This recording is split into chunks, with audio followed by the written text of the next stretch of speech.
Lately, I've been accused of holding a double standard when it comes to my evidence, that because I have yet to hold a degree in science, that I have yet to hold a degree in theology, and because I have no track record, so to speak, of any scientific accomplishments, that I'm therefore not qualified to talk or accept science as fact, and therefore I am being hypocritical because I do not accept God as a fact, despite the fact that I have yet to engage in the claims that science has made. I can take being called many things. I can take being called arrogant, I can take being called spoiled or childish, but one thing I cannot take being called is dishonest or willingly dishonest. And especially considering how people consider that I hold a double standard, that's something I feel I have to defend myself against. I first of all have to say that science and religion deal with completely different areas. Science deals with how the world is, and religion deals with how the world ought to be. So it's not that science and religion are completely incompatible, or at least not in my opinion, because many scientists are also religious. And they've managed to fit science and religion in their lives without any problem. And there's no hypocrisy in that, in the sense that they deal with two completely different areas. Unless a scientist tries to claim that a certain passage in a certain holy text is true, with scientific evidence completely saying otherwise, then it is perfectly okay to say that certain parts of holy texts are not meant to be taken literally due to scientific evidence and reality contradicting that part of the holy text. I know many Christians and Muslims and Jews who do this, and I don't see them in any all as hypocritical. While I don't have a track record, to say that I place faith in science is absolutely wrong, because science does not require faith. It is a methodology based on models and evidence that we construct and that we observe to formulate reasonable conclusions.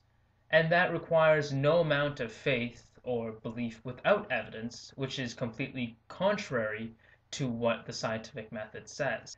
To say that science is infallible would be a definite wrong statement to say, but at the same time, to say that we shouldn't trust science because it isn't infallible is not only wrong, but it's also, I find, fairly immature, considering how, well, nothing in the world is considered absolute, no matter what you might think. No holy text is considered absolute.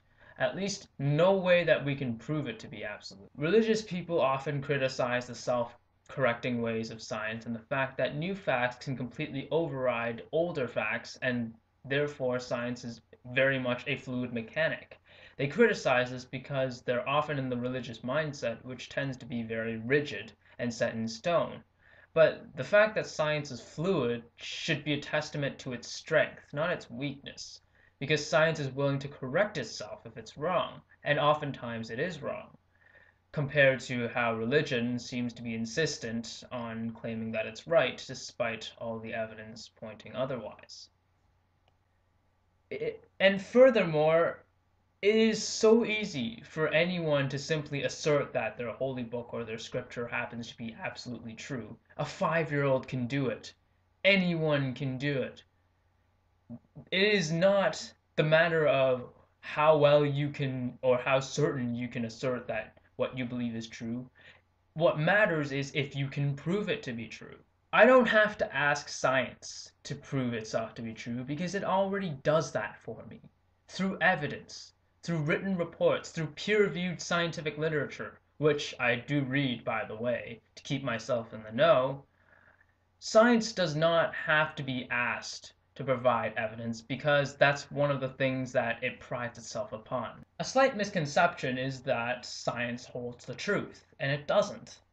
There is nothing in science that speaks the truth, or absolute truth, if that's what you're looking for.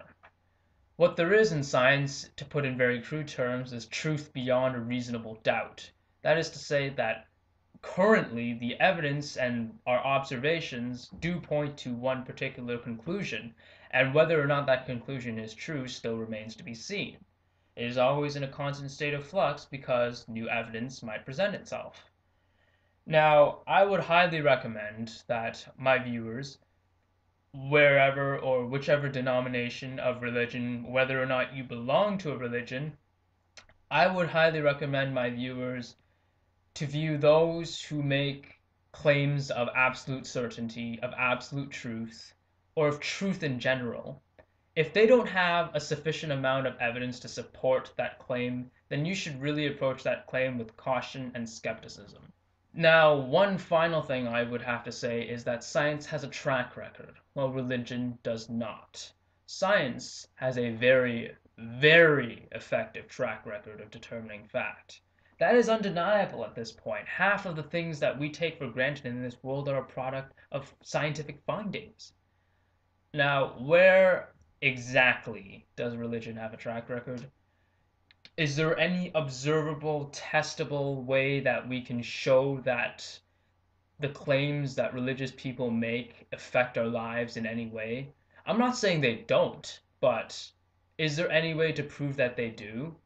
No, because their claims are essentially unfalsifiable. There is no evidence to show that their claims have any basis in reality. True, there's no way we can disprove it, but at the same time, there's no way we can prove that their claims are true either. Did I also forget to mention that science is relatively, for the most part, unbiased and objective compared to how religion always seems to have a hidden agenda to gain more followers? Does that not really play a role? So overall, my trust in science, it's not faith, it's trust because there's evidence to show that science is reliable. My trust in science has absolutely nothing and no basis whatsoever in faith. And while I myself have not conducted any particular experiments in the fields of biology, microbiology, genetics, or cosmology or astrophysics, that is not to say that I can't read up on this stuff and do some research. And that research would be every bit as reliable and falsifiable as every other bit of research in science, which is a testament, once again, to its strength. Thanks for watching, and may the truth always be heard.